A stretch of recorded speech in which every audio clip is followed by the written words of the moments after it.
এই সূত্রগুলো যদি ভালোভাবে বুঝতে পারো তাহলে এই টাইপের যে কোনো ম্যাথ যে কোনো এমসিকিউ তুমি সলভ করতে পারবে, সেটা সিকিউ হোক অথবা এমসিকিউ। তাহলে কথা না বাড়িয়ে চলো শুরু করি।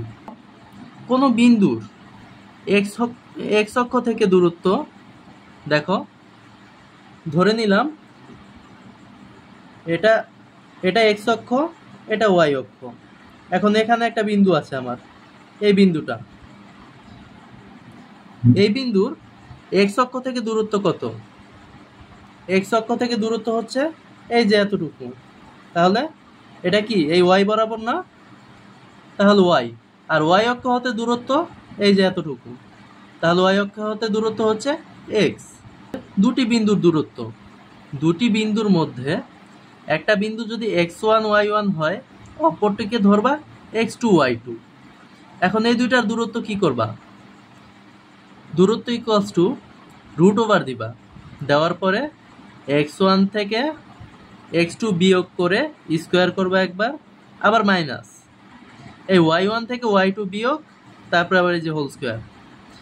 এইবার এরকম কেস আসতে পারে যে দুইটার মধ্যে ধরো y এর মান সমান আছে, ধরো এই দুইটা বিন্দুর এই ওয়াই এর মানগুলা সমান, তাহলে কি করবা?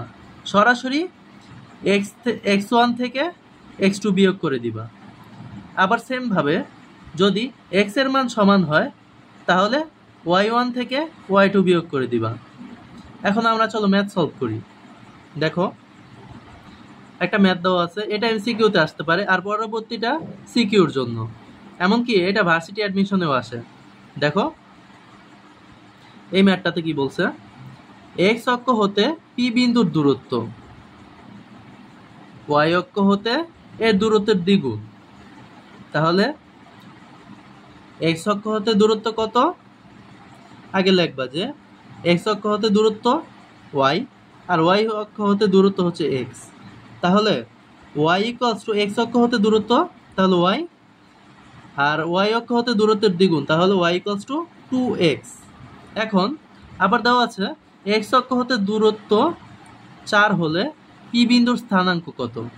তাহলে আমার পি বিন্দুর স্থানাঙ্ক মানে x comma y equals to কত? এখন এক্স অক্ষ হতে দূরত্বের মান দেওয়া আছে, তাহলে এক্স অক্ষ হতে দূরত্ব সমান কত? আমরা জানি এক্স অক্ষ হতে দূরত্ব এখানে বলছিলাম ওয়াই, তাহলে ওয়াই এর জায়গায় আমি 4 লিখলাম, লেখার পরে এবার 2x। এবার যদি আমরা এক্স বের করতে যাই, 4/2 সমান 2, তাহলে এক্স এর মান হচ্ছে 2 আর ওয়াই এর মান হচ্ছে 4, তাহলে x comma y equals to 2, 4।